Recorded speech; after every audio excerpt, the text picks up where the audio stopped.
أعوذ بالله من الشيطان الرجيم. بسم الله الرحمن الرحيم. ومن يعمل من الصالحات من ذكر أو أنثى وهو مؤمن فلنحيينه حياة طيبة ولنجزينهم أجرهم بأحسن ما كانوا يعملون. وقال الله تعالى: إن المسلمين والمسلمات والمؤمنين والمؤمنات والقانتين والقانتات والصادقين والصادقات والصابرين والصابرات والخاشعين والخاشعات والمتصدقين والمتصدقات والصائمين والصائمات والحافظين فروجهم والحافظات والذاكرين الله كثيرا والذاكرات أعد الله لهم مغفرة وأجرا عظيما. صدق الله العظيم. وقال النبي صلى الله تعالى عليه وسلم: الدنيا كلها متاع وخير متاع الدنيا المرأة الصالحة، أو كما قال عليه الصلاة والسلام. امت کی معزز مائیں، بہنیں، بیٹیاں، السلام علیکم ورحمۃ اللہ وبرکاتہ. حق تعالی جل شانہ و من والہ کا احسان، کرم، اس کا فضل کہ دنیا کی رنگیلی محفلوں سے ہٹا کر ایک دین کی محفل میں مجھے اور آپ کو جمع کیا. دنیا میں مختلف عنوان سے مجلسیں ہوتی ہیں.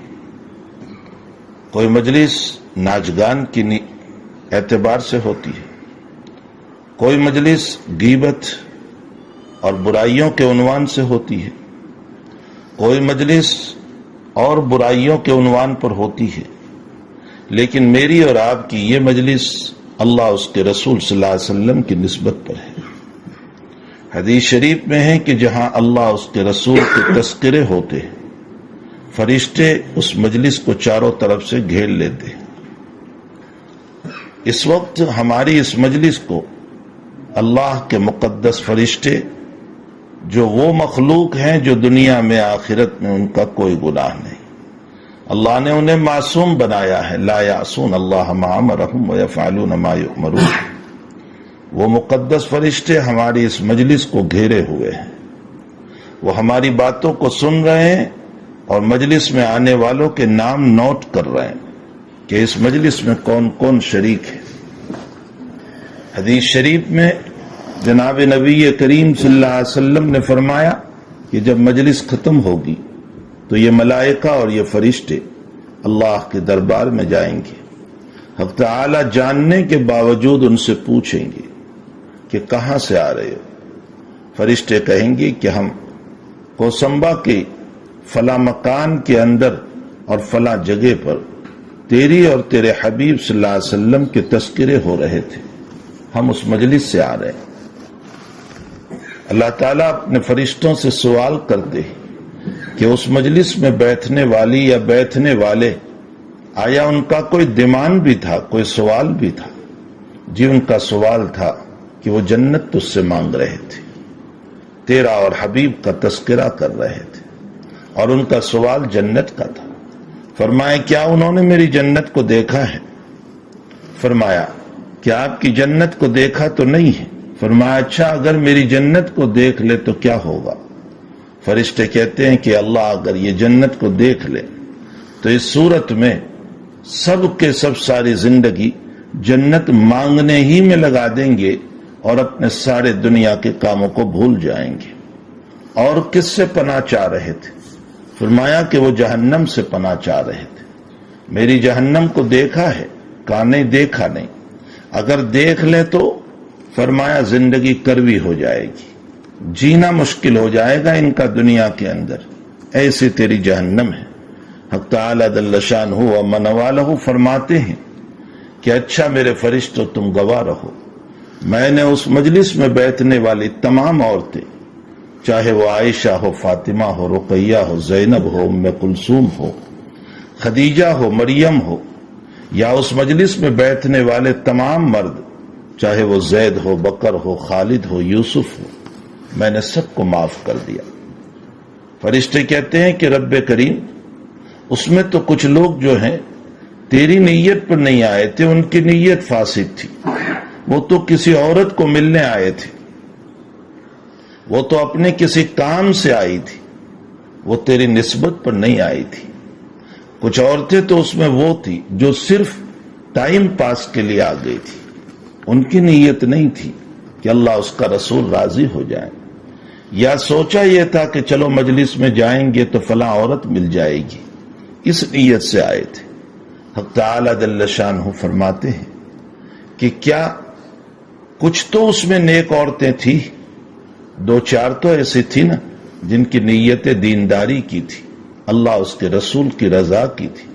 ہاں کچھ عورتیں تھی ایسی، تو اللہ تعالیٰ فرماتے ہیں انہی دو چار نیک عورتوں کے صدقے میں اس مجلس میں بیٹھنے والی تمام کو معاف کر دیتا ہوں۔ ہم القوم لا یسقی جلیسہم، یہ نیک لوگ وہ ہیں کہ جن کے پاس بیٹھنے والے کو اللہ محروم نہیں کرتا۔ اس لیے کہتے ہیں نیکوں کی صحبت میں بیٹھو، اس لیے کہ نیکوں کی صحبت میں بیٹھنے سے جیسے اللہ کی رحمتیں ان پر اترتی ہے، وہیں پر حق تعالی جل شانہ وعم نوالہ ان کے قریب بیٹھنے والوں پر بھی اپنی رحمت کو اتارتا ہے۔ روایت میں ہے کہ بندہ اور بندی اس کو وصیت کرنا چاہیے جب تک ہو سکے نیک لوگوں کے پاس دفن ہونے کی، یعنی یہ کہہ کر جائیں کہ مجھے نیک لوگوں کے پاس دفن کرنا، دینداروں کی قبر کے قریب دفن کرنا۔ یہ حضور پاک صلی اللہ علیہ وسلم کا ارشاد گرامی ہے۔ آخر اس میں حکمت کیا ہے؟ کیوں نبی اکرم صلی اللہ علیہ وسلم فرماتے ہیں کہ نیک لوگوں کی قبر کے قریب دفن ہونا چاہیے؟ اس لیے کہ انسان اگر خود نیک ہے تو اس کی نیکیوں کا فائدہ اس کو ہوتا ہے دنیا کے جس کونے میں اس کو دفن کرو، اور اگر انسان برا ہے تو اس کو اس کے برائی کا نقصان ہوگا، چاہے اس کو مدینے میں کیوں دفن نہ کیا جائے۔ پھر کیوں کہا نبی علیہ السلام نے کہ نیک لوگوں کی قبر کے قریب دفن ہونا چاہیے؟ علماء نے اس کا جواب لکھا ہے، فرمایا اس کی وجہ یہ ہے کہ اب تعالیٰ کی رحمتیں جب نیکوں کی قبر پر اترتی ہے تو اس کے قریب سونے والوں پر بھی چھیٹے پڑ جاتے ہیں۔ اللہ تعالیٰ قریب میں سونے والوں کو بھی کچھ چھیٹے دے دیا کرتا ہے، اس لیے جب تک ہو سکے نیک لوگوں کے قریب دفن ہونا چاہیے۔ تو میری مائیں، میری بہنیں اور بیٹیاں، آپ ایک مبارک مجلس میں آئی ہوئی ہو، ہمیں حق تعالی جل شانہ اسی طرح مبارک مجلسوں میں بیٹھنے کی توفیق دیں، اور گندی مجلسوں سے اور گندی محفلوں سے اللہ ہم سب کی حفاظت فرمائے۔ قرآن کریم میں اکثر تو ایسا ہوا کہ اللہ نے مردوں کا ذکر کیا اور مردوں کے دامن میں عورتوں کا بھی مسئلہ بیان کر دیا۔ اگر مرد کو نماز کا حکم دیا تو عورتوں کو بھی دے دیا، اگر مرد کو روزے کا حکم دیا تو اس کے ضمن میں عورت کو بھی دے دیا، اگر مرد کو حج کا اور زکوٰۃ کا حکم دیا تو اس کے تحت میں عورت کو بھی حکم مل گیا، اگر مرد کو اچھے اخلاق کا حکم دیا تو عورت بھی اس کے اندر داخل ہو گئی۔ لیکن کچھ جگہیں وہ ہیں قرآن میں کہ جہاں باقاعدہ عورتوں نے، اللہ تعالیٰ نے عورتوں کو علیحدہ بھی ذکر کیا ہے۔ پہلے ایک بات یہ سمجھ لیں کہ عورت اور انسان اپنی تاریخ کو بھول گئی۔ آج جو سارے مسائل ہیں اسلام پر اشکالات ہیں عورتوں کے باب میں، اس کی صرف اور صرف اور صرف بنیاد یہ ہے کہ اصل میں عورت اپنی تاریخ کو بھول چکی ہے۔ اگر عورت اپنی تاریخ کو یاد کرے تو خدا پاک کی قسم وہ اسلام کی شکر گزار بنے گی، وہ اسلام کی اطاعت شعار بنے گی، وہ اسلام کی فرما بردار بنے گی۔ لیکن یہ ایسا ہی ہے جیسا کہ سورج طلوع ہوتا ہے تو طلوع ہونے کے بعد لوگ اپنے کاموں میں تو لگ جاتے ہیں، لیکن لوگ سورج کا شکر ادا کرنا بھول جاتے ہیں کہ اے سورج تو نکلا تو اچھا ہوا، اگر تو نہ نکلتا تو اندھیرا ہی اندھیرا رہ جاتا، ہم کام کیسے کر پاتے۔ تو جیسے سورج کے نکلنے کے بعد سورج کی عظمت کو اور اس کے نکلنے کو لوگ بھول جاتے ہیں، اسی طرح اسلام کے سورج کے نکلنے کے بعد اسلام کے احسان کو لوگ بھول گئے، اور لوگوں کو یہ پتہ ہی نہ رہا کہ اسلام نے انسانوں کو کیا دیا ہے، خصوصاً عورتوں کو کیا دیا ہے۔ میری مائیں، میں تمہیں نماز پر کہنے نہیں آیا، میں تمہیں روزوں پر کہنے نہیں آیا، تم بہت نماز پڑھتی ہو، تم بہت روزے رکھتی ہو، میں تمہیں زکوٰۃ پہ نہیں کہوں گا، تم بہت خیرات کرتی ہو، میں تمہیں حج اور عمرے پر نہیں کہوں گا، تم بہت حج اور عمرے کرتی ہو۔ مجھے آج کچھ ایمان و ایمانیات پر اور اسلام کے احسانات پر کچھ کہنا ہے، اس لیے کہ ہماری معصوم ناسمجھ بچیاں خواہشات کے دلدل میں پھنس کر، لوگوں کے چکر میں آ کر کے، اور لوگوں کی بغاوتوں والی باتوں میں آ کر کے، اور شیطانی فریب میں آ کر، اور دھوکہ اور نفس اور خواہشات کے جال میں پھنس کر اپنا ایمان کھو رہی ہے، اپنی آخرت برباد کر رہی ہے، اپنے اللہ کو ناراض کر رہی ہے، اپنے نبی کو ناراض کر رہی ہے، مرتد ہو رہی ہے، اور ہمیشہ جہنم کے دلدل میں جا رہی ہے، اس آگ کا ایندھن بن رہی ہے جس آگ سے کبھی نکلنا نہیں ہوگا، اس سانپ کے منہ میں جا رہی ہے جس منہ سے پھر کبھی نکلنا نہیں ہوگا، اس گناہ کے اور اس دہکتی ہوئی آگ کے دلدل میں پھنس رہی ہے جس سے کبھی پھر نکلنا نہیں ہوگا۔ میری بچی، ایک تھوڑی دیر کی خواہشات کے خاطر، ایک تھوڑی دیر کی باتوں کے خاطر اپنے نفس اور اپنے شیطان کے چکر میں اپنے مولا کو، اپنے رب کو، اپنے خالق کو، اپنے مالک کو، اپنے پالنہار کو، اپنے تربیت کرنے والے کو، اپنے رزاق کو، اپنے کریم کو، اپنے غفور کو، اپنے ارحم الراحمین کو بھولی جا رہی ہے، اور ایسے چکر میں جا رہی ہے جن کے باب میں قرآن کریم نے یوں فرمایا کہ حق تعالی جل شانہ شرک کو کبھی معاف نہیں کرتا، اللہ تعالیٰ کفر کو کبھی معاف نہیں کرتا، سارے گناہ میرے اور آپ کے معاف ہو جائیں گے۔ نماز نہ پڑھی، اللہ منہ پھیر لے گا اور کہے گا جاؤ میں نے اس کو معاف کر دیا، روزہ چھوٹ گیا، اللہ کہے گا جاؤ میں نے معاف کر دیا، حج نہیں ہو سکا، اللہ کہے گا جاؤ میں نے معاف کر دیا، لیکن کفر اور شرک حق تعالی جل شانہ کبھی معاف نہیں کرے گا۔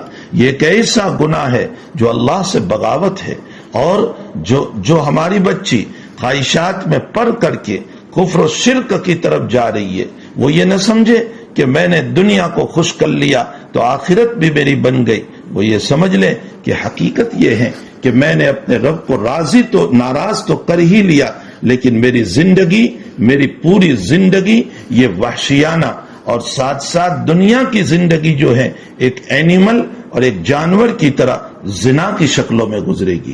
بہرحال یہ بہت سارے مسائل ہیں جو اس وقت امت کے سلگتے مسائل ہیں، اس لیے مجھے آج اس پر آپ کو کچھ باتیں کہنا ہے۔ میں نے سب سے پہلے ایک بات یہ بتائی کہ جب سورج طلوع ہوتا ہے تو لوگ سورج کو بھول جاتے ہیں اور اپنے کام پر لگ جاتے ہیں، حالانکہ یہ خیال نہیں کیا کہ اگر سورج نہ نکلتا تو میں کام کیسے کر پاتی، میں کام کیسے کر پاتا۔ ٹھیک اسی طرح اسلام کا سورج طلوع ہوا، لوگ اسلام کے احسانات کو بھول گئے، اور لوگوں کو یہ بھی پتا نہ رہا کہ ہمیں اسلام نے کتنی بڑی دولت دی ہے۔ میں آپ کو اسلام سے پہلے کہ جو حالات ہے میں اس کی طرف کچھ آپ کو تاریخی روشنی میں اشارہ کرنا چاہتا ہوں کہ اسلام سے پہلے دنیا میں عورت کے ساتھ کیسا ظلم تھا، اور ظلم کا حال یہ تھا کہ سب سے پہلے تو ملک ہندوستان کو لے لو کہ ملک ہندوستان کے اندر جب شوہر مر جاتا تھا تو اس شوہر کے ساتھ اس کی جوان بیوی کو بھی اس کے ساتھ جلا دیا جاتا تھا، اور حال یہ تھا کہ جوان لڑکی کو خوبصورت کپڑے پہنائے جاتے اور پھر اپنے مرے ہوئے شوہر کے ساتھ باندھ کر کے اس جوان لڑکی کو جلا دیا جاتا تھا۔ یہ اسلام سے پہلے کے حالات تھے جس کو ملک ہندوستان میں ستی کرنا کہا جاتا تھا، اور عنوان بڑا اچھا دیا گیا تھا، یہ کہتے تھے کہ یہ تو محبت کی وجہ سے ہے کہ وہ بیوی اپنے شوہر کے بغیر اب جی نہیں سکتی، اور اس کا شوہر دنیا سے رخصت ہو گیا تو بیوی کو اپنے شوہر سے محبت، اس لیے اب بیوی یہ کہہ رہی ہے کہ میں جی نہیں سکتی، میں بھی مر جاؤں گی۔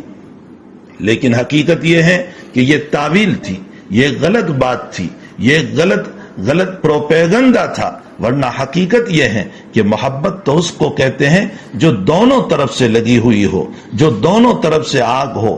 تاریخ میں کوئی ایک واقعہ تو ایسا بتا دیں کہ عورت کے مرنے پر شوہر کو جلایا گیا ہو، کوئی عورت مری ہو تو اس عورت کی محبت میں اس کے شوہر کو بھی ساتھ میں جلا دیا گیا ہو، اس لیے کہ میاں بیوی کے تعلقات دونوں طرف سے محبت کے ہوتے ہیں۔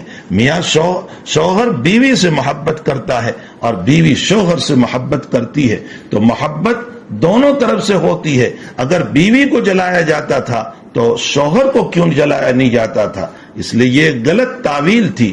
حقیقت یہ ہے کہ یہ عورتوں پر ظلم تھا، اور ایک زندہ خوبصورت عورت کو یا ایک بری ماں کو اس کی اولاد خود اپنے باپ کے ساتھ باندھ کر کے جلا دیا کرتے تھے۔ یہ اسلام سے پہلے کے حالات میں آپ کو سنا رہا ہوں۔ یونان کے حالات کیا تھے؟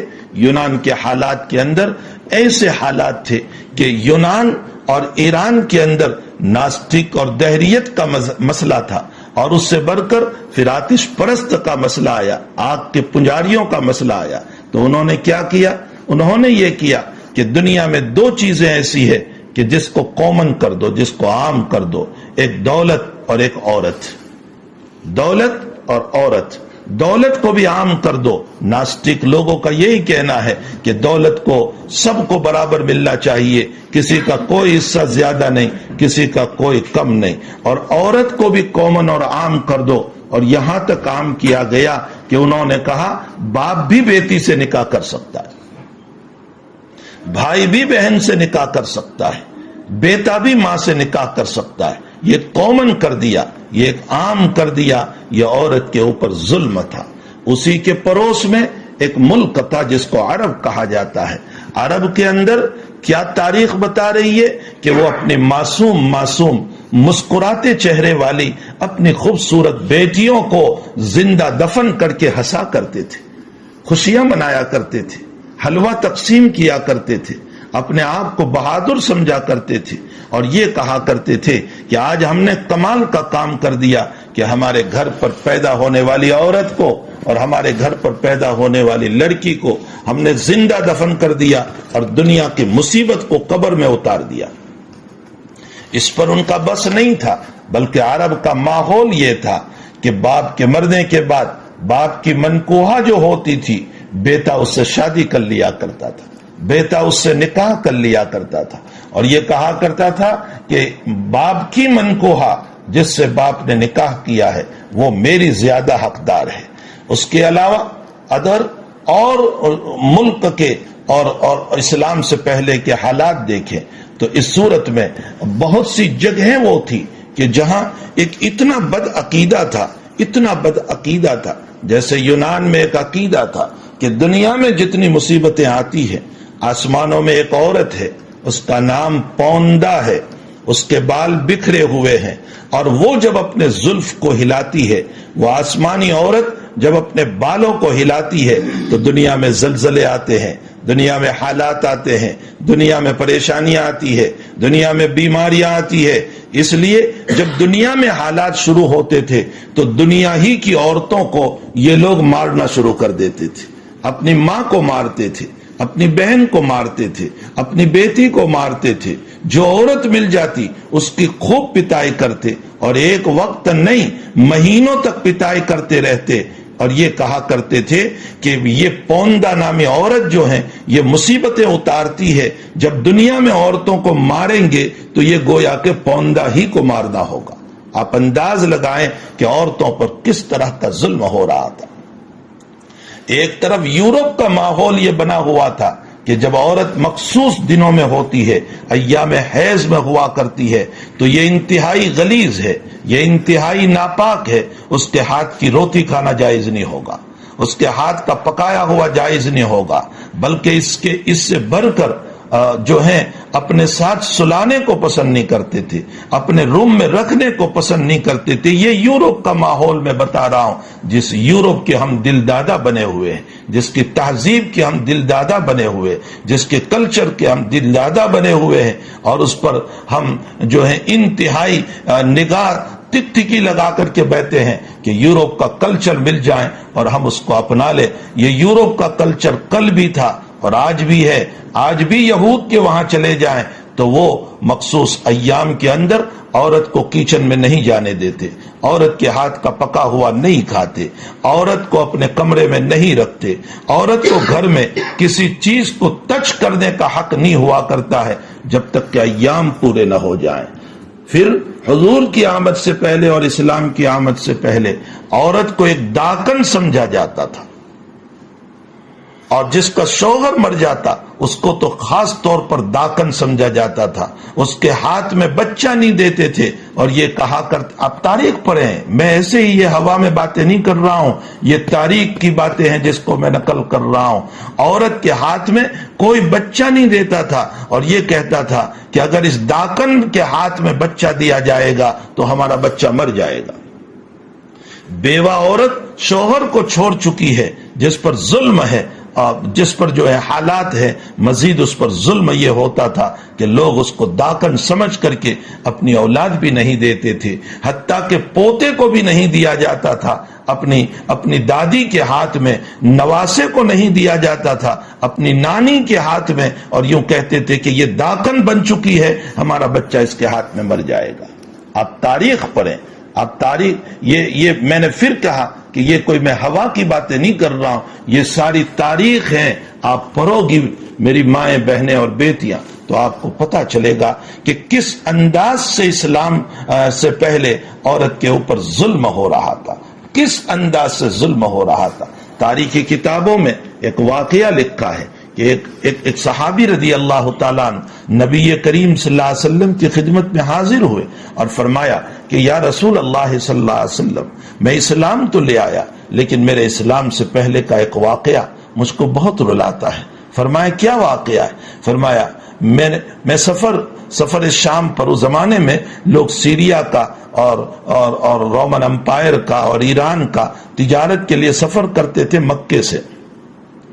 تو کہا کہ میں شام اور سیریا کے سفر پر بزنس کے لیے جا رہا تھا, اور اس درمیان میری عورت چونکہ پریگننٹ تھی, حاملہ تھی, میں نے اپنی عورت سے یوں کہا کہ میں لمبی مدت کے لیے جا رہا ہوں, ہو سکتا ہے سال بھی نکلے, 2 سال بھی نکلے, تم ایک کام کرنا, اگر تیری کوکھ سے لڑکے کا جنم ہو تو اس کی تربیت کرنا, اس کو بڑا کرنا, اور اگر لڑکی کا جنم ہو تو میرا انتظار نہ کرنا بلکہ اس کو زندہ دفن کر دینا. اللہ اور مالک کا کرنا ایسا ہوا کہ لڑکی پیدا ہو گئی. شوہر تو سفر میں ہے, ماں کی ممتا کیسے گوارا کرتی, ماں کا پیار کیسے گوارا کرتا کہ اپنے معصوم بچی کو اپنے ہاتھوں سے دفن کرے. اس عورت نے اپنی اس بچی کو بڑا کیا, وہ 2-3 سال کی ہو گئی. باپ گھر میں آیا, پوچھا یہ کون ہے؟ کہا یہ بیٹی ہے. کہا میں نے تجھ کو کہا تھا کہ دفن کر دینا. کہا میری مامتا نے گوارا نہ کیا. لیکن اب شوہر کی پیشانی پر بل آنے لگا, وہ راتوں میں بھی پلان بنانے لگا کہ کب موقع ملے اسے دفن کرو, وہ دن میں بھی سوچنے لگا کب موقع ملے اور اسے دفن کرو. ایک مرتبہ اپنی بیٹی کو لے کر اچھے کپڑے پہنا کر کے وہ نکلا ہے اور کھڈا تیار کرنے لگا. جب بیٹی کو بٹھایا اور کھڈا کھود رہا تھا, بیٹی سمجھ گئی, معصوم سی تھی 3 سال کی بچی, لیکن ماحول کی وجہ سے اس کی سمجھ میں آیا کہ باپ کیا کر رہا ہے. تاریخی واقعات میں لکھا ہے کہ باپ کو کھڈا کھودتے کھودتے جب پسینہ آتا تھا تو یہی بچی اپنے باپ کے پسینے کو صاف کر رہی تھی.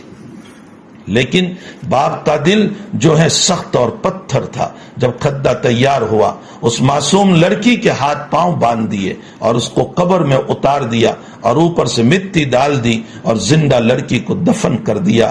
وہ صحابی حضور سے فرما رہے, یا رسول اللہ, میرا ایمان تو ہے لیکن وہ واقعہ مجھے یاد آتا ہے, اب مجھے بہت رونا آتا ہے کہ میری معصوم سی بچی کو میں نے جب دفن کیا تھا, نہ معلوم اس کی روح کب نکلی ہوگی, طرف طرف کر کے یہ واقعہ مجھے رلاتا ہے. حضور کی آنکھوں میں بھی آنسو آ گئے. نبی کریم صلی اللہ علیہ وسلم نے فرمایا کہ الاسلام یہدم ما کان قبلہ, اسلام ما قبل کے سارے گناہوں کو معاف کر دیتا ہے.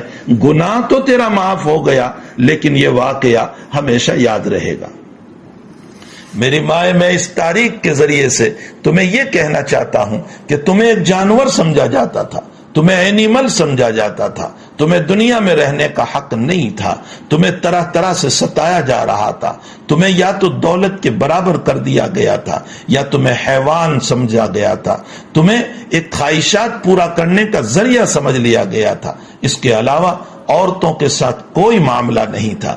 آپ انداز لگائیں، جناب رسول اللہ صلی اللہ علیہ وسلم جب دین اسلام کو لے کر کے تشریف لائے، جب اسلام کو لے کر کے حضور پاک صلی اللہ علیہ وسلم تشریف لائے، اب اس اسلام نے آپ کو کیا دیا؟ اسلام نے آپ کے ساتھ کیا معاملہ کیا؟ اسلام کا سب سے پہلا معاملہ آپ کے ساتھ یہ ہوا کہ اس دنیا میں جتنا حق مرد کو ہے اتنا حق عورت کو بھی ہوگا۔ اگر مرد ایک بادشاہ بن کر کے زندگی گزارتا ہے تو ایک عورت ایک رانی بن کر کے زندگی گزارے گی۔ اور اسلام نے کیا دیا؟ فرمایا کہ جب تک یہ بچی ہوتی ہے اس کے ساتھ باپ کی محبتیں اور شفقتیں لگے گی، اور جب یہ بڑی ہو کر کے بیوی بنتی ہے تو اس کے ساتھ شوہر کا پیار اور محبت ہوگی، اور جب یہ ماں بنتی ہے تو اس کی اولاد کو کہا گیا کہ تیری ماں کے قدموں کے نیچے جنت ہے۔ اسلام نے آ کر اگر بیٹی تھی تو بھی تمہیں عزت دی، اگر تم عورت اور بیوی بنی تو بھی تمہیں عزت دی، اور اگر تم ماں بن گئی ہو تو بھی تمہیں اسلام نے عزت دی۔ اور فرمایا نبی کریم صلی اللہ علیہ وسلم نے کہ جس کا ایک لڑکا یا دو لڑکے یا تین لڑکے اگر انتقال کر جائیں اور وہ نابالغی کی حالت میں ہو تو اس صورت میں اس اولاد کو قیامت کے دن اللہ تعالیٰ اپنے ماں باپ کے لیے حجاب اور پردہ بنا دیں گے کہ یہ نابالغ اولاد اپنے ماں باپ کو جہنم میں نہیں جانے دیں گے۔ ایک روایت میں حضور پاک صلی اللہ علیہ وسلم کے سامنے حضرت عائشہ رضی اللہ تعالیٰ عنہا نے فرمایا کہ اللہ کے حبیب، ایک عورت آئی تھی، میرے پاس سوال کیا، کچھ نہیں تھا، ایک کھجور کا دانہ تھا، وہ میں نے اٹھا کر کے اس کو دے دیا، وہ خود بھوکی رہی لیکن اس کے ساتھ دو بیٹیاں تھیں، اس نے کھجور کے دانے کے دو ٹکڑے کیے اور دونوں کو ایک ایک ٹکڑا دے دیا۔ اللہ کے حبیب نے فرمایا عائشہ، تو نے ماں کی محبت کو دیکھا کہ بھوکی رہی، اپنی بیٹیوں میں ایک کھجور کا دانہ تقسیم کر دیا، سن لے تیرے اللہ کا پیار اس سے بھی زیادہ ہے، تیرے خالق اور مالک کا پیار اس سے بھی زیادہ ہے۔ اور اس کے بعد حضور پاک صلی اللہ علیہ وسلم نے ارشاد فرمایا کہ عائشہ تو یہ بات سن لے کہ اللہ تعالیٰ نے جس کو ایک لڑکی دی ہو یا دو لڑکیاں دی ہو جس باپ کو، اور وہ اپنی بچیوں کی اچھی تربیت کرے۔ اچھی تربیت کا مطلب کیا ہے؟ یہ نہیں کہ آپ نے دنیا پڑھا دیا اور گریجویٹ بنا دیا، یہ نہیں کہ آپ نے کالجوں میں بھیج کر کے ہماری اولاد کو ایمان سے بے ایمان بنا دیا، یہ نہیں کہ آپ نے کالجوں میں بھیج کر اور یونیورسٹیوں میں بھیج کر کے اپنی بچیوں کو خواہشات کے حوالے کر دیا۔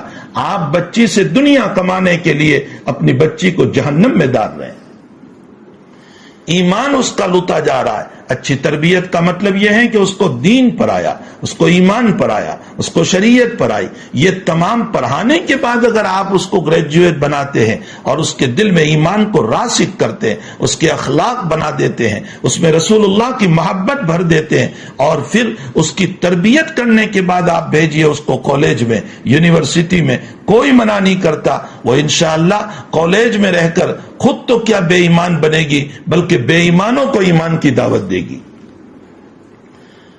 اور وہ خود تو کیا غیر کے مذہب کو قبول کرے گی بلکہ وہ غیر کے اندر اپنے ایمانی اخلاق کو اور ایمانی نشانیوں کو چھوڑے گی۔ یہ ہے اچھی تربیت کا مطلب۔ کیا حضور پاک صلی اللہ علیہ وسلم نے فرمایا جس نے اپنی اولاد کی، جس نے اپنی بیٹیوں کی اچھی تربیت کی، اور اچھی تربیت کرنے کے بعد جب بیٹیاں نکاح کے لائق ہو گئی تو اس کو اچھا ایک رفیق حیات تلاش کر کے، اچھا جیون ساتھی تلاش کر کے، اچھا شوہر تلاش کر کے، اچھا لڑکا تلاش کر کے اس کا نکاح کرا دیا۔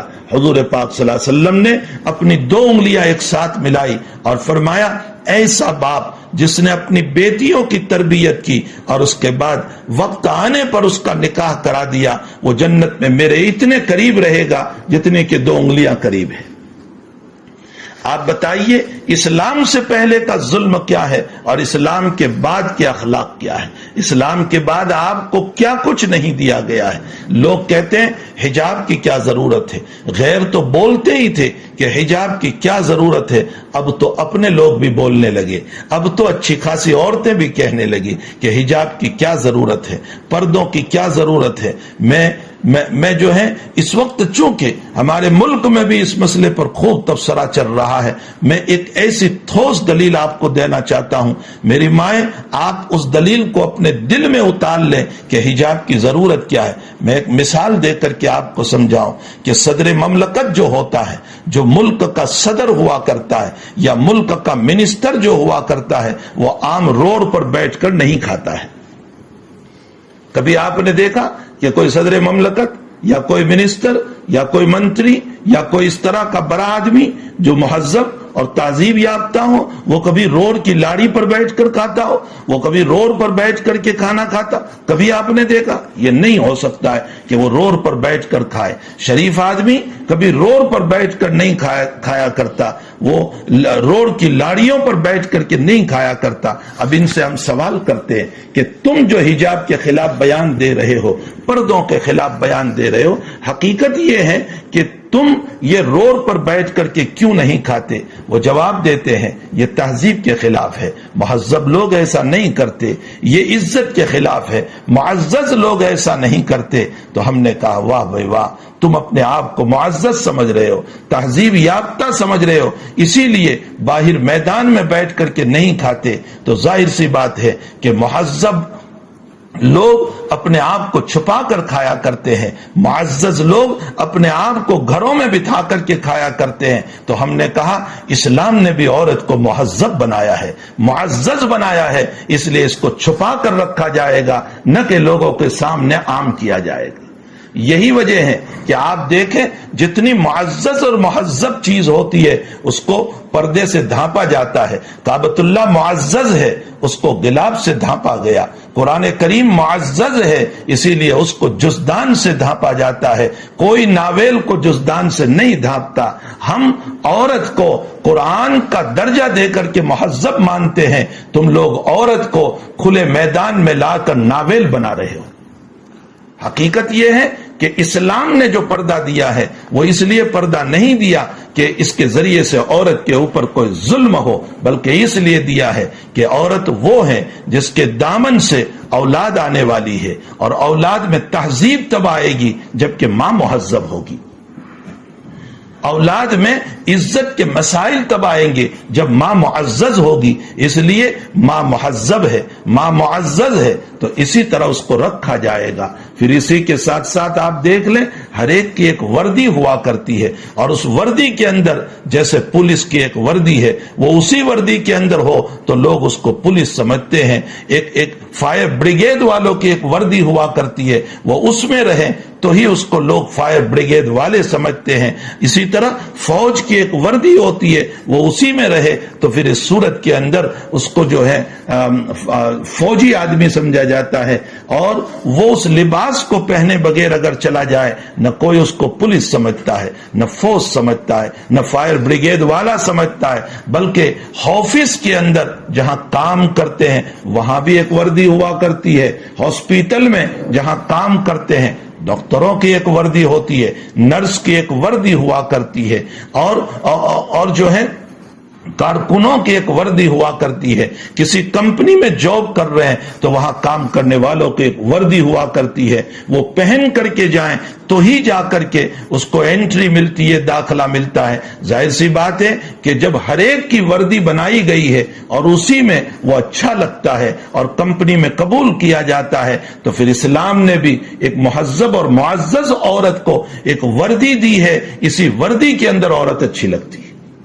اور اگر اس سے باہر نکلے گی، آج کل جو فیشن چلی ہے، معاف فرمائیں، جو فیشن چلی ہے جس میں عورت کا پیٹ نظر آ رہا ہے، ایک ایسا سوٹ کپڑا پہن رہی ہے جس کی بنیاد پر عورت کا اکثر حصہ نظر آتا ہے، گھٹنوں سے نیچے کا حصہ نظر آتا ہے، پیٹ نظر آتا ہے، اور اس پر مرد کہتے ہیں ہم نے عورتوں کو آزادی دی، تو ہم مردوں سے یہ سوال کرنا چاہتے ہیں جو اس آزادی کے لفظ کو بول کر ہماری عورتوں کو برہنہ بنا رہے، ہم ان سے سوال کرتے ہیں کہ تم اس طرح کے کپڑے کیوں نہیں پہنتے، تمہارا پیٹ کیوں نہیں دکھ رہا ہے، تم تو مکمل کپڑا پہنتے ہو، اور جب تم سے کہا جاتا ہے کہ اونچا شرٹ پہن لو تاکہ پیٹ نظر آئے تو تم کہتے ہو تہذیب کے خلاف ہے۔ اچھا، تم چھوٹے کپڑے پہننے کو تہذیب کے خلاف سمجھتے ہو، اور میری ماں کو اور میری بیٹی اور بہن کو اونچے کپڑے پہن کر کے تم نے تہذیب سے اور عزت سے نکال دیا، اور تم نے اس کو عزت اور تہذیب سمجھ لیا۔ حقیقت یہ ہے کہ یہ تہذیب کے نام پر عورت کو جو ہے دنیا کے حوالے دھکیل دینا ہے، خواہشات کے حوالے دھکیل دینا ہے، اور خواہشات کے حوالے کر کے اس کے ایمان کا سودا کروانا ہے۔ اللہ کرے کہ میری بہن کی سمجھ میں یہ بات آ جائے، میری بیٹی کی سمجھ میں یہ بات آ جائے کہ اللہ نے اور اس کے نبی علیہ الصلوۃ والسلام نے جو کلچر دیا ہے، جو تہذیب دی ہے، جو عزت کا لباس دیا ہے، جو مقام آپ کو دیا ہے، اس مقام کی قدردانی کرنے والی اگر عورت بنتی ہے تو خدا پاک کی قسم آپ سے بڑھ کر اللہ کی نگاہ میں محبوبہ کوئی نہیں ہوگی، آپ بہت اونچے مقام والی ہوگی، مردوں سے آگے تمہارا مقام ہوگا، جیسا کہ روایتوں میں نبی کریم صلی اللہ تعالی علیہ وسلم نے اس کی طرف اشارہ بھی فرمایا ہے۔ تو میری مائیں، حقیقت یہ ہے کہ یہ جو حجاب کا مسئلہ دیا گیا، اس حجاب کے مسئلے سے عورت پر ظلم نہیں کیا گیا ہے، بلکہ اسلام نے اس کے ذریعے سے اس عورت کو مہذب ثابت کیا، معزز ثابت کیا، اس کو گویا کہ قرآن کی طرح چھپایا جانے لگا، نہ کہ ناول کی طرح رو رو پر پھینک دیا گیا۔ اسی طرح میری مائیں، ایمان بہت بڑی دولت ہے، اسلام بہت بڑی دولت ہے۔ کتنی بڑی دولت ہے یہ تو مرنے کے بعد ہی پتا چلے گا کہ اسلام کتنی بڑی دولت ہے اور ایمان کتنی بڑی دولت ہے۔ البتہ میں نے ابھی اشارہ کیا کہ ایمان اور اسلام کے بغیر معافی کا کوئی سوال نہیں ہوتا۔ نبی اکرم صلی اللہ تعالی علیہ وسلم نے، مسلم شریف کی روایت ہے، ایک مرتبہ صحابہ سے فرمایا، الا انبئکم باکبر الکبائر، میں تمہیں اکبر الکبائر یعنی کبیرہ میں بھی کبیرہ، بڑے میں بھی بڑا، ایک تو بڑا گناہ اور ایک بڑے میں بھی اونچا گناہ میں تم کو نہ بتاؤں؟ فرمایا ضرور بتائیے یا رسول اللہ صلی اللہ تعالی علیہ وسلم۔ تو آپ نے ارشاد فرمایا بڑے گناہوں میں، بہت بڑے گناہوں میں سب سے پہلا گناہ ہے اللہ کے ساتھ شرک کرنا۔ اللہ کے ساتھ شرک کرنا، اللہ کے ساتھ شرک کرنا، اس سے بڑھ کر گناہ کوئی نہیں۔ بڑے گناہوں میں سب سے بڑا گناہ جھوٹی گواہی دینا۔ ہائے ہائے، جھوٹی گواہی جس میں آج امت مبتلا ہے، جھوٹی گواہی، اپنی مفاد کے خاطر، چند روپیوں کے خاطر، جانتے ہوئے کہ یہ حق اس کا نہیں ہے، اس کے باوجود جھوٹی گواہی، اور گواہی یہ دے رہے ہیں کہ یہ اس کا حق ہے۔ حضور پاک صلی اللہ علیہ وسلم فرماتے ہیں، ٹیک لگا کر کے بیٹھے ہوئے تھے، بڑے بڑے گناہ گنوا رہے تھے، سیدھے بیٹھ گئے اور فرمایا الا وقول الزور، الا وقول الزور، الا وقول الزور، جھوٹی گواہی سے بچاؤ، جھوٹی گواہی سے بچاؤ، جھوٹی گواہی سے بچاؤ۔ صحابہ کہتے ہیں نبی خاموش ہو جائیں تو اچھا، اس لیے کہ جتنا بولیں گے اتنا بڑا گناہ بنتا چلا جائے گا۔ اور تیسرا گناہ بتایا حقوق الوالدین، والدین کی نافرمانی، یہ بہت بڑا گناہ بتایا گیا، بہت بڑا گناہ بتایا گیا۔ تو یہ بڑے بڑے گناہ ہیں جس میں شرک کو بھی گنوایا گیا ہے کہ شرک ایک بدترین قسم کا گناہ ہے، اور اتنا بڑا گناہ ہے کہ اللہ تعالیٰ اس کو کبھی معاف نہیں کرتا ہے۔ ان الشرک لظلم عظیم، شرک جو ہے ظلم عظیم ہے۔ ان اللہ لا یغفر ان یشرک بہ، اللہ شرک کو کبھی معاف نہیں کرتا۔ ویغفر ما دون ذلک لمن یشاء، اس کے ماتحت کے سارے گناہوں کو حق تعالی جل شانہ، اس کے نیچے کے سارے گناہوں کو اللہ چاہے گا تو معاف کر دے گا، لیکن شرک کبھی معاف نہیں ہوگا۔ اپنی اولادوں میں ایمان کا جوہر بھریں، ایمان کی روح پھونکیں، ایمان کو ڈال دیں، اسلام کو ڈالیں، اللہ کی محبت کو ڈالیں، نبی اکرم صلی اللہ علیہ وسلم کی محبت کو ڈالے، شریعت کی محبت کو ڈالے۔ قرآن کریم میں تعالیٰ جل شانہ نے ایک سورت بیان فرمائی ہے، اس سورت میں 4 عورتوں کا ذکر ہے۔ میں اس مختصر وقت میں اس پوری سورت کی تفسیر تو نہیں کر سکتا ہوں، لیکن میں صرف اشارہ کر دوں۔ ایک تو ان 2 عورتوں کا تذکرہ کیا جو نبی کی بیویاں ہیں، حضرت عائشہ اور حفصہ۔ ان دونوں نے اپنی شوکن حضرت زینب کے خلاف ایک پلان بنایا۔ حضور پاک صلی اللہ علیہ وسلم زینب کے وہاں عصر کے بعد شہد کا شربت پیتے تھے۔ عائشہ اور حفصہ کو یہ بات ناگوار تھی کہ کیوں زینب کے وہاں اتنی دیر بیٹھ کر شربت پیتے ہیں۔ انہوں نے پلان بنایا، اور حضور جب تشریف لائے نبی کریم صلی اللہ علیہ وسلم تو فرمایا یا رسول اللہ آپ کے منہ سے بدبو آ رہی ہے۔ حضرت کو بدبو سے بڑی نفرت تھی۔ فرمایا میں نے تو شہد کا شربت پیا ہے، لیکن میں آج سے شہد کو حرام کر لیتا ہوں۔ سورہ تحریم کا نزول اسی پر ہوا۔ اللہ تعالیٰ نے فرمایا لِمَ تُحَرِّمُ مَا أَحَلَّ اللَّهُ لَكَ، کیوں حرام کیا آپ نے اس چیز کو جس کو ہم نے حلال کیا؟ شہد تو حلال ہے، کیوں حرام کیا؟ اس کے بعد فرمایا فقط سقط قلوبکما، یہ 2 عورتیں جو ہے نا ان کے دل اس گندے پلان کی وجہ سے کالے ہو چکے۔ سنو قرآن کیا کہہ رہا ہے۔ حالانکہ عائشہ اور حفصہ کا تقدس، ان کا تقوی، ان کا ورع، ان کی پرہیزگاری کتنی بڑی ہے، لیکن اتنی سی بات پر قرآن کہتا ہے فقط سقط قلوبکما، ان کے دل جو ہیں وہ رنگین ہو چکے ہیں، وہ ایک غلط پلان کو بنا کر کے۔ جب مقدس عورتیں اتنے سے پلان پہ اوپر ان کے دل کا حال یہ ہو سکتا ہے، تو غیبت، برائی اور کسی پر الزام کی بنیاد پر ہمارے دلوں کا کیا حال ہوگا؟ ہمارے دل کتنے گندے اور کالے ہو چکے ہو۔ وَإِن تَظَاهَرَ عَلَيْهِ فَإِنَّ اللَّهَ وَمَوْلَاهُ وَجِبْرِيلُ وَصَالِحُ الْمُؤْمِنِينَ وَالْمَلَائِكَةُ بَعْدَ ذَلِكَ ظَهِيرٌ، لمبا واقعہ ہے۔ اس کے بعد قرآن نے کہا یا ایھا الذین آمنوا قوا انفسکم واہلیکم نارا، اے ایمان والو تم اپنی ذات کو بھی جہنم کی آگ سے بچاؤ اور اپنی بیوی بچوں کو بھی جہنم کی آگ سے بچاؤ۔ مرد کو کہا گیا ہے، مرد کو، اور والدین کو کہا گیا ہے کہ اپنی اولاد کو جہنم کی آگ سے بچاؤ۔ والدین کو اپنی اولاد کی تربیت کرنا فرض عین ہے، یہ سن لے، ایسا فرض عین ہے جیسے نماز فرض عین ہے، روزہ فرض عین ہے۔ جیسے نماز روزہ کے چھوڑنے پر جتنا بڑا گناہ ہے، اپنی اولاد کی تربیت نہ کرنے پر بھی اتنا ہی بڑا گناہ ہے۔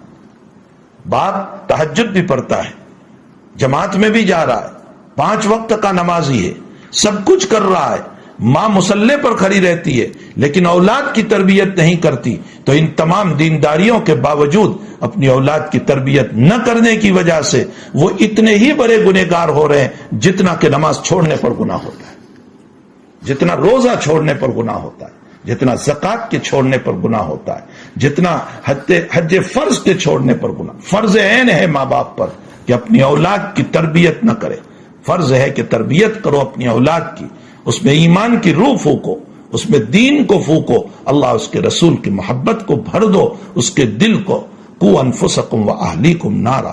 آج ایک شوہر اپنی بیوی سے دنیا کے امور میں تو سارے تقاضے پورے کر رہا ہے، اور بیوی جو مانگتی ہے وہ شوہر دے دیا کرتا ہے، لیکن دین کے باب میں بیوی نماز نہیں پڑھتی، شوہر کچھ نہیں کہتا، بیوی دیندار نہیں ہے، شوہر کچھ نہیں کہتا، اخلاقی نہیں ہے، کچھ بھی نہیں کہتا، اور گھر کا ماحول وہ بن چکا ہے، اللہ ہی معاف فرمائے، اللہ ہی معاف فرمائے، کہ سارا رسپیکٹ ختم ہو گیا۔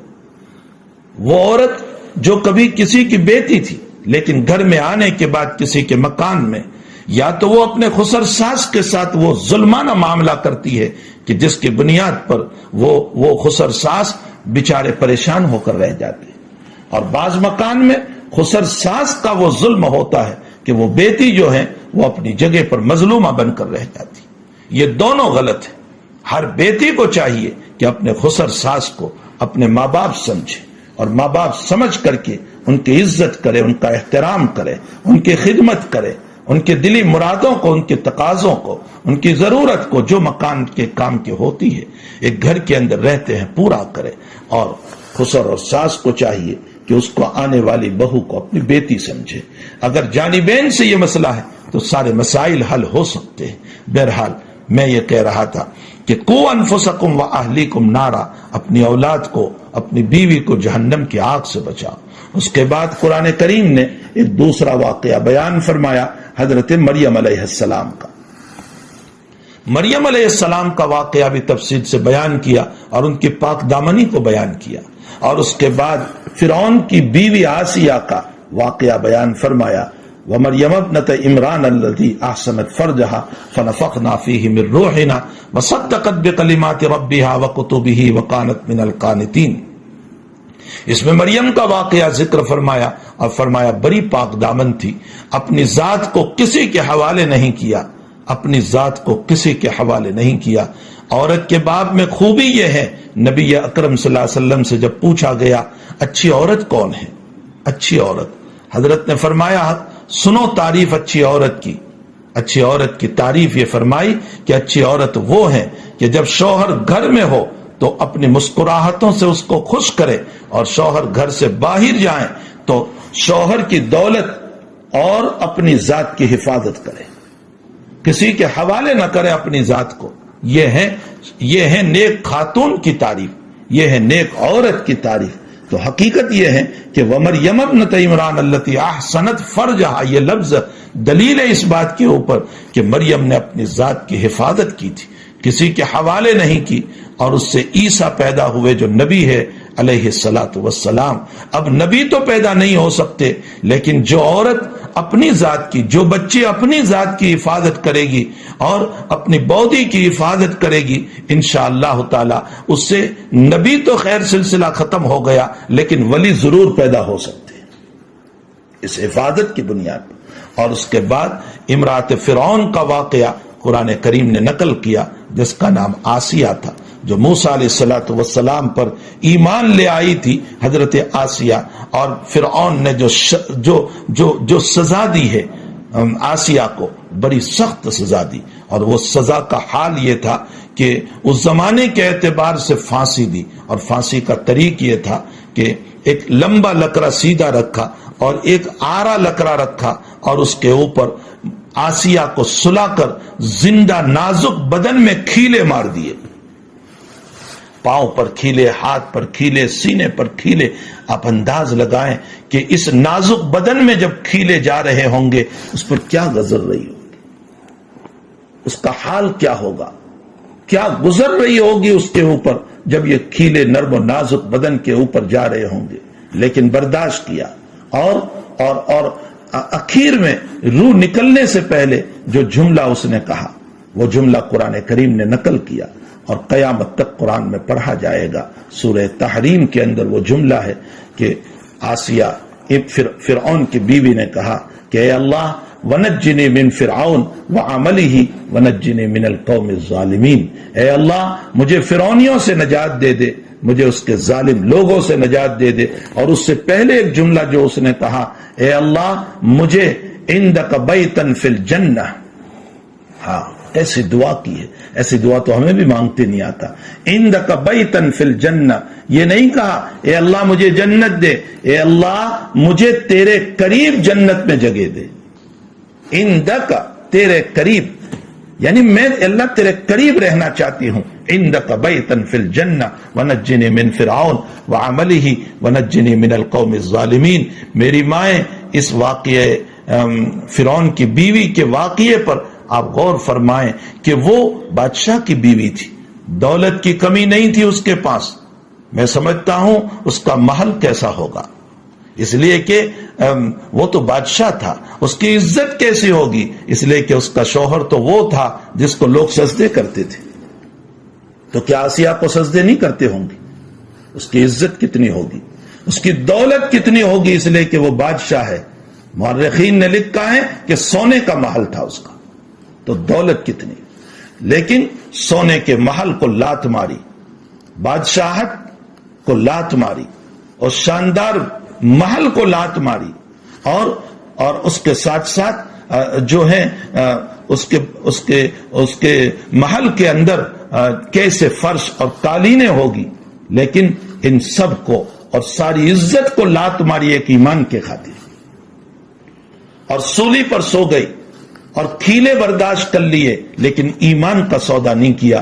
میری ماں، اتنی دولت تو میرے اور آپ کے پاس بھی نہیں، اتنا بڑا محل تو میرے اور آپ کے پاس بھی نہیں، اتنی عزت تو ہماری بھی نہیں ہے، لیکن ہم چند ٹھیکروں اور چند عزتوں کی بنیاد پر اور اپنے ایمان کو بیچ دیتے ہیں۔ اور فرعون کی بیوی نے جو کفر سے نکل کر ایمان میں آئی تھی، اس نے ساری عزت کو لات مار دی اور دولت اور محل اور بادشاہت کو لات مار دی، لیکن اپنے اللہ کو نہیں چھوڑا۔ یہ واقعہ ہماری ایمانی غیرت کو چیلنج کر رہا ہے کہ تم سب کچھ قربان کر دینا، لیکن تمہارا ایمان نہیں جانا چاہیے، تمہارے ایمان کی حفاظت ہونا چاہیے۔ میری مائیں، اسی بنیاد پر میں نے 2 آیت پڑھی۔ قرآن کریم کی پہلی آیت میں اللہ نے فرمایا من یعمل من الصالحات من ذکر او انثی، جو بھی ایمان لائے اور اعمال صالحہ کرے، وہ چاہے مرد ہو یا عورت ہو، فلنحیینہ حیاتا طیبہ، ہم ان کو پاکیزہ زندگی دیتے ہیں، دنیا میں بھی آخرت میں بھی۔ اور دوسری آیت جس میں مردوں کے ساتھ عورتوں کا بھی ذکر کیا، ان المسلمین والمسلمات والمؤمنین والمؤمنات، مومن مرد مومن عورت، مسلمان مرد مسلمان عورت، روزے دار مرد روزے دار عورت، نماز پڑھنے والی اور مرد اور نماز پڑھنے والی عورتیں، اپنے باڈی کی بدن کی حفاظت کرنے والی عورت اور مرد، والحافظین فروجہم والحافظات والذاکرین اللہ کثیرا والذاکرات، اور ذکر کرنے والے مرد اور ذکر کرنے والی عورتیں، اعد اللہ لہم مغفرہ، اللہ تعالیٰ نے جیسے مردوں کے لیے مغفرت اور جنت تیار کر رکھی ہے، عورتوں کے لیے بھی مغفرت اور جنت ہے۔ اللہ تعالیٰ مجھے اور آپ کو ان باتوں کو سمجھنے کی توفیق عطا فرمائے، ایمانی غیرت نصیب فرمائے، اور اپنے آپ کو ایمان پر قائم دائم فرمائے، اور رب تعالیٰ ایمان کے ساتھ ہم سب کو دنیا سے لے جائیں، اور کبھی بھی ہمارا ایمان اور لا الہ الا اللہ ہمارے دامن سے، ہمارے ہاتھوں سے، ہمارے سینے سے کبھی نکلنے نہ پائیں، اور رب تعالیٰ ہم کو بھی ایمان پر ہمیشہ باقی رکھے، ہماری آل اولاد کو، ہماری نسلوں کو، ہماری ذریت کو بھی ہمیشہ ایمان اور اسلام پر قائم دائم رکھے۔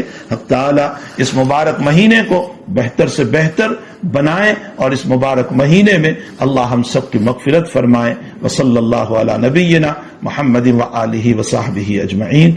درود شریف پڑھ لیں۔ الحمد للہ رب العالمین والعاقبۃ للمتقین والصلاۃ والسلام علی اشرف الانبیاء والمرسلین وعلی آلہ وصحبہ اجمعین۔ اللہم صلی علی سیدنا حبیبنا وشفیعنا وسندنا مولانا محمد وبارک وسلم۔ اللہ ہم سب کے گناہوں کو معاف فرما، اللہ ہمارے قصوروں سے درگزر فرما، اے اللہ ہمارے ظاہر باطن کو، خلوت و جلوت کو، صغیرہ اور کبیرہ کو معاف فرما دے۔ اے اللہ اس زمین پر ہم بوجھ بنے ہوئے ہیں، تیری نعمتیں کھا کر اس بدن کو ہم نے گناہوں میں استعمال کیا ہے۔ اے اللہ تو نے وجود عطا فرمایا، تو نے ہمیں بڑا کیا، تو نے ہمیں دماغ دیا، تو نے ہمیں کمانے کا سلیقہ دیا اور تو نے تمام نعمتوں سے نوازا، لیکن اے اللہ ہم تیرے ناشکرے بندے اور ناشکری بندیاں ہیں کہ تیری نعمتیں کھا کر تیری زمین پر ہم گناہ کر رہے ہیں۔ اے اللہ اپنے مجرموں کو معاف فرما دے، ہمیں شاکر اور شکر گزار بندے بنا دے، ہمیں صابر اور صبر کرنے والے بندے بنا دے۔ اے اللہ ہماری نسلوں کی حفاظت فرما، ہماری اولادوں کی حفاظت فرما، ایمان پر قائم دائم فرما۔ اے اللہ ایمان پر قائم دائم فرما، اے اللہ ایمان پر قائم دائم فرما۔ اے اللہ ہماری اولادوں کو، خصوصاً ہماری بچیوں کو خواہشات کے راستے پر جانے سے حفاظت فرما، گندے طریق سے حفاظت فرما، ارتداد اور ردت سے حفاظت فرما، کفر اور شرک سے حفاظت فرما۔ اور اے الہ العالمین ہماری بچیوں کے سینے میں قرآن کو محفوظ فرما دے، ایمان کو محفوظ فرما دے، دین کی ہوائیں چلا دے، ان کے دل و دماغ کو اے اللہ تیری اور حبیب پاک صلی اللہ علیہ وسلم کی سچی اور پکی محبت سے بھر دے۔ اے رب کریم، اے رب کریم، اے رب کریم ہمیں اپنی اولادوں کی تربیت کی توفیق عطا فرما۔ اے اللہ بگڑنے سے، پھسلنے سے، ضلالت سے، گمراہیوں سے، غلط راستوں سے، غلط صحبتوں سے اللہ ہماری بھی حفاظت فرما، ہماری نسلوں کی بھی حفاظت فرما، ہماری اولادوں کی بھی حفاظت فرما۔ اے اللہ جو بیمار ہے بستروں میں تڑپ رہے ہیں سب کو شفائے دائمہ عطا فرما، کوئی کینسر کا مریض ہے، کوئی دوسری بیماریوں میں پڑے ہوئے ہیں سب کو شفائے دائمہ عطا فرما، اے شفا دینے والے، اے کاشف الامراض سب کی بیماریوں کو دور فرما دے، سب کو شفائے مستمرہ عطا فرما۔ اے اللہ جو مرحوم ہو چکے ہیں، ہم اس وبا اور بلا کے زمانے میں اپنے بے شمار لوگوں کو تیرے حوالے کر چکے ہیں، اے اللہ ان سب کی قبروں کو نور سے منور فرما، ان کے درجات کو بلند فرما۔ اے اللہ ہمارے والدین کی مغفرت فرما، ہمارے اقارب رشتہ داروں کی مغفرت فرما، ہمارے متعلقین کی مغفرت فرما۔ اے اللہ ہماری نسلوں میں جو سب سے پہلے مسلمان ہوا ہوگا ہمیں نہیں معلوم، اسی کی وجہ سے تو آج ہم اسلام پر ہے، اے اللہ ان کی بال بال مغفرت فرما، ان کی کروٹ کروٹ مغفرت فرما، ہمارے اساتذہ کی مغفرت فرما، ہمارے مشائخ کی مغفرت فرما، ہمارے شاگردوں کی مغفرت فرما، ہم سے محبت کرنے والوں کی مغفرت فرما، ہم پر احسان کرنے والوں کی مغفرت فرما۔ اے اللہ ہمارے متعلقین کی مغفرت فرما، اے اللہ ہماری ماں اور بہنوں کو، اے اللہ وہ ظلم سے جو تو نے نکالا ہے، اے اللہ ان کو اس کے شکر کے اندر دین پر چلنے کی توفیق عطا فرما۔ اے اللہ ماں اور بہنوں کو آبرو عزت کی زندگی عطا فرما، ایمانی حرارت نصیب فرما۔ اے اللہ جو بچیاں بالغہ ہو چکی ہے، اے اللہ ان کو اپنی منزل پر پہنچا دے، صحیح سالم جورو عطا فرما دے، نیک صالح نکاح کرا دے۔ اے اللہ جو پریشان حال ہیں سب کی پریشانیوں کو دور فرما، جو حالات میں ہیں ان کے حالات کو کھول دے۔ اے اللہ جو مقروض اور قرض میں ہیں، اے اللہ ان کے قرض کی ادائیگی کی صورتیں پیدا فرما۔ اللہ جو قانونی اینچ پینچ اور قانونی زد میں ہیں، اے اللہ ان کے لیے مقدرات کے فیصلے اچھے بنا دے۔ اے اللہ جو جیل کی سلاخوں کے پیچھے ہیں، مولا کریم ان کو رہائی عطا فرما۔ اے اللہ مسلمانوں کی حفاظت فرما، مسلمان کے کاروبار کی حفاظت فرما، مسلمان کے مکانوں کی حفاظت فرما، مسلمان کے جائیداد کی حفاظت فرما، مسلمانوں کی آبرو عزت کی حفاظت فرما، مسلمانوں کے ناموس کی حفاظت فرما، مسلمانوں کی بہو بیٹیوں کی حفاظت فرما۔ اے اللہ ہماری ماؤں اور بیٹیوں کو نیک بننے کی توفیق عطا فرما، پردے کی لاج رکھنے کی توفیق عطا فرما، دینداری کی توفیق عطا فرما، تیرے سامنے سر بسجود ہو کر تجھ سے مانگنے کی توفیق عطا فرما۔ اے اللہ جو مانگا اپنے فضل سے عطا فرما، اس مبارک مہینے میں جو نہیں مانگا وہ بھی اپنے فضل سے عطا فرما۔ اللہ ہمیں تو مانگتے بھی نہیں آتا، الفاظ بھی ہمارے پاس نہیں ہے، ضرورتیں بہت ہے، زبان پہ نہیں آ رہی ہے، تو خوب جانتا ہے اللہ ہم سب کی ضرورتوں کو، اے اللہ دست غیب سے سب کی ضرورتوں کو پوری فرما دے، سب کی ضرورتوں کو پوری فرما دے، سب کے گھر کو آباد فرما دے، سب کے گھر کو آباد فرما دے، سب کی پریشانیوں کو دور فرما دے۔ اے اللہ رونے والی آنکھوں کے رونے کو دور فرما دے، اے اللہ خوشیوں کی مسکراہٹ نصیب فرما دے۔ اللہ ہم سب کی دعاؤں کو اپنے فضل و کرم سے اس مجمع میں جو تیرے نیک بندے یا نیک بندیاں ہیں جس کے نرم نازک رخسار پر آنسو بہ رہے ہیں، اے اللہ ان کے آنسوؤں کے صدقے میں اللہ ہم سب کی دعاؤں کو قبول فرما۔ آمین یا رب العالمین۔ وصلی اللہ علی نبینا محمد وآلہ وصحبہ اجمعین برحمتک یا ارحم الراحمین۔